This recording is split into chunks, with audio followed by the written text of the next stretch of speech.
তাহলে দেখো এখানে x এর মান হলো x - 2 ইকুয়াল 0 নিলাম, আর y তো y, এটা তো কোনো কাজ নেই, আছে y এর কোনো মান আছে? এটা কি কিছু ধরছি? ধরি নেই। তাহলে x এর মান হিসাব করলে কি 2 হবে। তাহলে আমরা লিখবো যে অতএব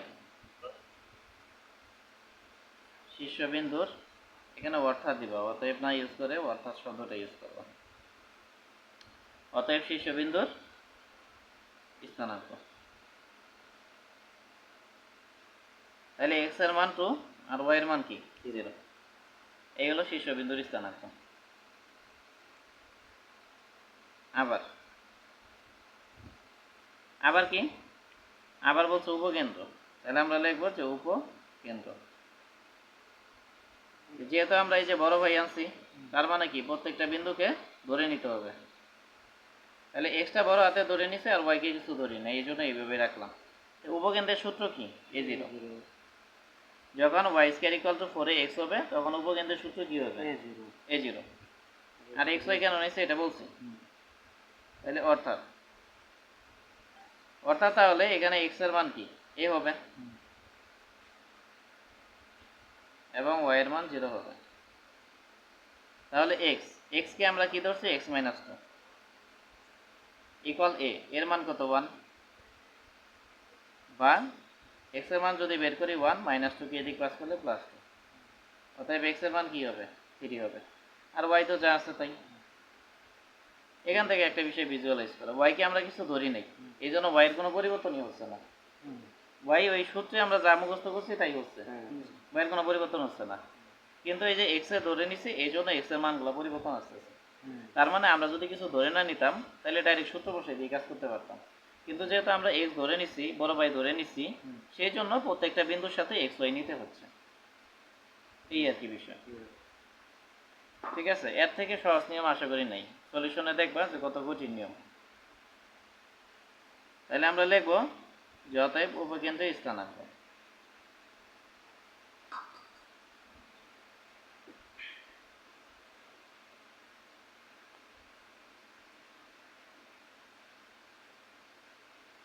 তাহলে x এর মান 3, y এর মান কত? 0। এটা হলো।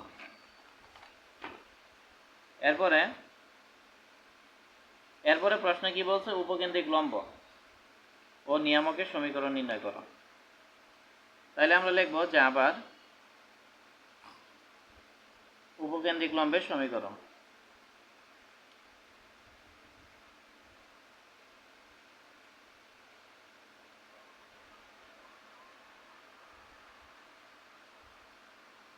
তাহলে উপকেন্দ্রিক লম্বের সমীকরণের সূত্র আমরা কি জানি?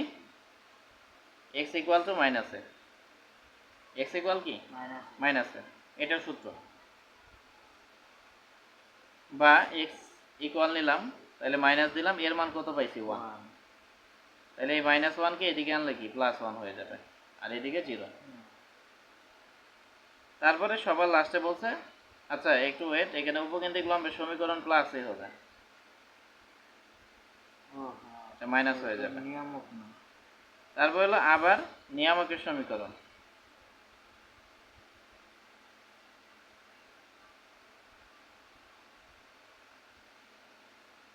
তাহলে নিয়ামকের সমীকরণ x ইকুয়াল হবে মাইনাস এ, বা x ইকুয়াল টু, তাহলে মাইনাস দিলাম, এর মান 1, অতএব x প্লাস 1 ইকুয়াল টু 0। তাহলে অনলাইনে যারা আছো, এখানে কোনো প্রশ্ন আছে কিনা? থাকলে বলতে পারো। যদি প্রশ্ন না থাকে, এখন বাড়ির কাজ থাকলো 9 নাম্বারটা, এটা ট্রাই করবা তোমরা।